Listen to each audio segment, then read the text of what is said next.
everyone. Thank you for coming here. My name is Trevor. First of all, I want to thank you for making me feel that it's okay to hope again. Nihilism is a comfortable straitjacket, is it not? But I'm one of these individuals, University of South Carolina, ABD, doctoral candidate in rhetoric and composition, one of these people soaked in debt, as somebody said. But I've wanted to be a professor since I was 5 years old. And I've slowly come to this point of understanding what that is and seeing the academy.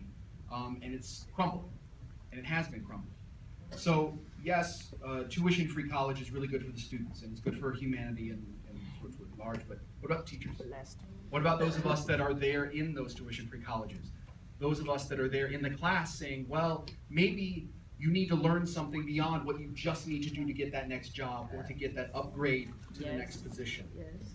How do we bring back the idea that Dewey talks about of cultivating a garden of democracy in which we each contribute our own small piece to a larger, beautiful whole? So, in short, how does Bernie help us in the academy, teachers and professors? Well, I think there are a couple of things. One is, look, I mean, the College for All Act can't legislate bringing back and proliferating of good quality liberal arts education, what you're talking about, right?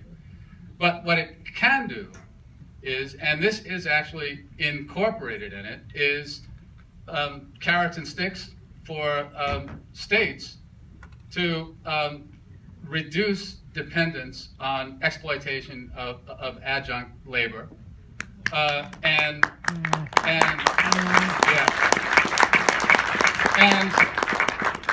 to counter the downsizing, right? And to support faculty organization and trade unionization, okay? And that's like part of, like we tend to forget this in the reruns of, Ronald Colman in the Halls of Ivy or like Mr. Chips or whatever, but the conditions of faculty labor have as much to do, if not more, to do with quality of education than anything else. Reining in the galloping advance of managerial prerogative as public institutions privatize and both public and private ones corporatize.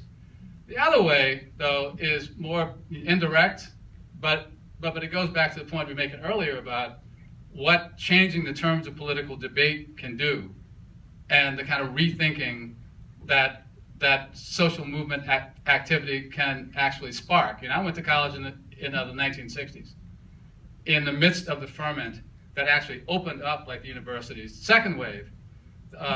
When my father went after World War II, was the first wave, right? Because as the institution was democratized, right, and it opened the doors and was also connected to social ferment outside the university, that's when you get whole new fields and disciplines and intellectual openness in the social sciences. Even in shitty political science, for a moment, it looked like there was some space where we could actually talk about something that made sense.